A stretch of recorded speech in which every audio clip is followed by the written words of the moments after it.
Isang magandang gabi po sa ating lahat mga kapito. Ngayon po ang ikatatlong araw sa buwan ng November, ang unang linggo ng buwan.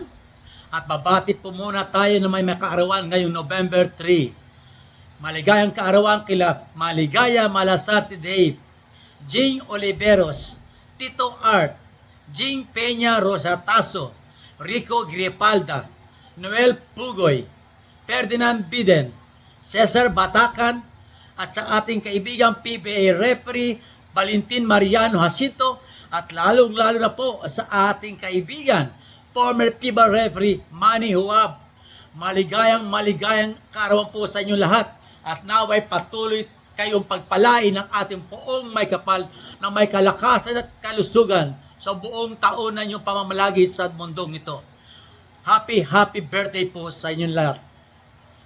Ipagpapatuloy po natin ang pagtalakay sa Article 25, ang travel rule. Nauna na po natin natalakay yung part 1 at part 2. Ngayon po ay nasa part 3 na po tayo. Okay, umpisa na sa number 4. Natapos na po natin number 1, number 2, at number 3 doon sa progressing. The player who catches the ball while progressing, at yung upon completion of a dribble. Okay, ito po yung number 4. Sabi doon, if the player who comes to a stop on his first step has both feet on the court or they touch the court simultaneously, he may pivot using either foot as his pivot foot. If he then jumps with both feet, no foot may return to the court before the ball is released from the hands. Sa wikang Tagalog, ang sabi po doon, kung ang manlalaro na huminto sa kanyang unang hakbang ay may dalawang paa sa court o parehong paa ay nakatungtong sa court ng sabay-sabay, maaari siyang mag-pivot gamit ang alinmang paa bilang kanyang pivot foot. Kung tumalon siya gamit ang dalawang paa, walang paa ang maaaring bumalik sa court bago mabitawan ang bola mula sa mga kamay. Okay? Para maintindihan natin, ito po ang illustration natin doon. Ito po yung court in Sahig. Sabi doon, while progressing, ibig sabihin progressing, tumatakbo yan. Catches the ball. Nung tumatakbo siya, nakatch niya ang bola, ang first step niya is both feet on the court. Bumaksak siya. Or both feet simultaneously bumaksak sa court. Hawak niya ang bola. Pag nangyari po yan, wala pa po siyang pivot foot. Okay? Pag ginalaw niya ang isang paa, yung nakatungtong pa rin sa court, sa sahig, yun ang kanyang pivot foot. Ginagalaw niya, pivot foot yung isa. Okay? On a pass or on a shot, pwede niyang ilip ang pivot foot. Hawak niya ang bola, tumalon siya, inangat niya, binitawan niya ang bola, pinasa at tumira, bumaksak ang pivot foot, legal yon. Walang violation. Magkakaroon lamang ng violation ay ito. Tumatakbo siya, nakuha niya ang bola, both feet, nakuha niya ang bola. Okay? Both feet. Imikot-ikot, inang pivot foot. Then, hawak niya ang bola, tumalon siya para ipasa, hawak pa rin niya ang bola. Nasa kamay niya pa rin, bumaksak ang pivot foot at ang isang paa, parehong paa, violation. Traveling violation po yun. At if he then jumps on one foot, ang sabi doon, both feet, tumatakbo siya, nakuha niya ang bola, bumaksak siya, wala pa siyang pivot foot. Pwede siyang tumalon on a pass or on a shot. Tumalon siya, if he then jumps, kailangan ang bola ay naipasa niya o naitira na. Pag nabitawan niya na ang bola, naipasa, naitira, bumaksak siya, ang pivot foot, wala na pong traveling violation. Magkakaroon lamang ng violation ay ito. Tumatakbo siya while progressing, catches the ball, nakuha niya, land both feet, baksak, tumalon siya with both feet, hawak niya ang bola, hawak pa rin, bumaksak siya, nahawak ang bola, yun ang traveling violation. Maliwanag ko pa tayo doon. Natako tayo ngayon sa number 5. Ang sabi sa number 5, medyo maiksi ito, sabi doon, if a player lands with one foot, he may only pivot using that foot. Okay? Ganito po yan. Sa wikang Tagalog, ang sabi doon, kung ang isang manlalaro ay lumapag gamit ang isang paa, ay maaari lamang siyang mag-pivot gamit ang paa na iyon.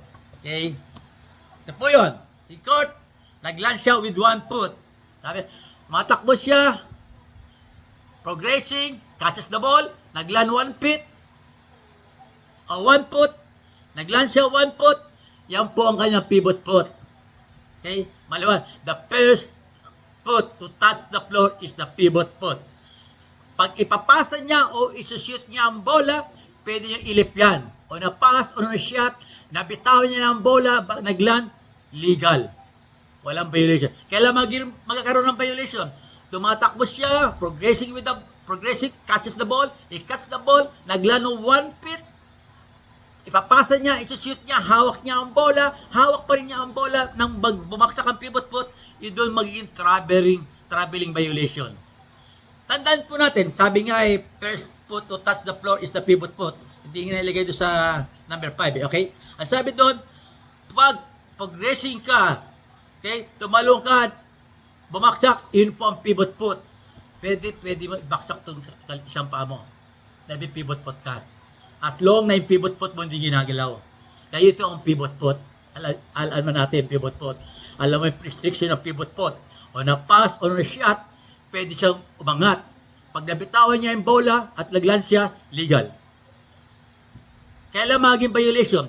Pag maging violation niyan, nag-land 1 foot, pwede mo ibaksak isa pa, ito ang kanyang pivot foot, nag-land siya, tumalon siya para ipasa o shoot, hawak pa rin niya ang bola, hawak niya pa ang bola, nang lumanding siya, violation, traveling violation. Sa dribble naman, okay, para medyo malawanag tayo. Pag hawak niya ang bola, nag-land siya, yun ang pivot foot. Ginalaw, isang paa ay umiikot, gumagalaw, ito ang pivot foot niya, nakatouch sa court. Okay, on a dribble. Sabi sa on a dribble, pivot foot cannot be lifted. Okay? Kailangan ang pivot foot ay iaangat mo pag nabitawan mo na ang bola on a dribble. Bitawan mo yung bola, pag umiangat to, legal. Pero kung 1 foot, yan pivot foot mo, pivot foot mo, nag-dribble, gusto mo mag-dribble, inangat mo ito bago ka nag-dribble, binitawan, doon ng traveling violation. Okay, maliwanag ba tayo doon? Kaya meron dagdag na sinare sa inyo. Ito yung number 6, mahaba-haba to. If a player jumps off 1 foot on the first step, he may land with both feet simultaneously for the second step. In this situation, the player may not pivot with either foot. If 1 foot or both feet then leave the court, no foot may return to the court before the ball is released from the hands. Mahaba-haba. Lalo sa Tagalog, sa wikang Tagalog, ito po yun. Kung ang isang manlalaro ay tumalon mula sa isang paa sa unang hakbang, maaari siyang lumapag ng magkabilang paa ng sabay-sabay para sa pangalawang hakbang. Sa sitwasyon na ito, hindi maaaring mag-pivot ang manlalaro sa alinmang paa kung ang isang paa o magkabilang paa ay umalis sa court. Walang paa ang maaaring bumalik sa court bago mabitawan ang bola mula sa mga kamay. Okay. Mahirap po intindihin niyo kung walang illustration. Kaya nga sabi ko sa inyo, maganda ipaliwanag to sa loob ng court. Okay? Ito po yun. Ito yung sahig. Sabi, progressing siya, nakuha niyang bola, jumps with 1 foot, yan po kanyang first step. Then it jumps on that foot, yan ang second step. Pag nagyari po yan, wala na siyang pivot foot. Okay? Wala na siyang pivot foot. Ngayon, pwede rin siyang tumalon. Sabi, on a pass or a shot, pwede siyang tumalon. But, kailangan nabitawan niya ng bola sa pasa at sa shoot bago bumaksak ang both feet. Okay? Maging violation lamang iyan kung ganito po yan. 1 foot first step, both feet second step, then hawak niya ang bola, tumalon siya for the pass or a shot, hindi niya nabitawan ng bola, hawak-hawak pa rin niya ang bola, nag-land siya, doon po magkakaroon ng traveling violation. Okay? Ililip po ang 1 foot. Okay, ganito po yan. Progressing siya, tumalon siya with one foot first step, both feet second step, on a personal shot, wala siya pwede iangat yan. Pwede iangat isang paa. But, kailangan na bitawan niya ang bola sa shoot at pasa. Pag nabitawan niya ang bola sa shoot at pasa at ibinaksak niya itong bola isang paa, legal play. Kailangan magkakaroon ng violation. Kaya nga, maganda yung illustration eh. Tumatakbo tayo, progressing, nakuha ang bola, naglano one foot, first step, second step, okay? Inangat ang bola para ipasa yung shoot, hawak pa rin niya ang bola, ibinabaya to, hawak pa ang bola, doon po magkakaroon traveling violation. At naway naunawaan natin ang ating tinalakay sa gabing ito. Kaya nga po sabi ko sa inyo, kung kayo magka-practice, babasahin itong travel rules, kumuha kayo sa notebook bilang court, at yung dalawang daliri nyo ang siya magiging paa. Mauunawaan po ninyong lalo, maiintindihan nyo. Dahil kung babasahin nyo lamang ito sa letra, mahirap pong maunawaan. Yan po ang ating pagtalakay sa gabi ito. Naway na unawaan natin ang mga ito. At muli, huwag po natin kalimutang mag-like, mag-follow, mag-share, at lalo po mag-subscribe sa aking YouTube channel. Ito po ang inyong abang likod, former FIBA referee, Eto Kamorongan, na nagsasabing hanggang sa muli.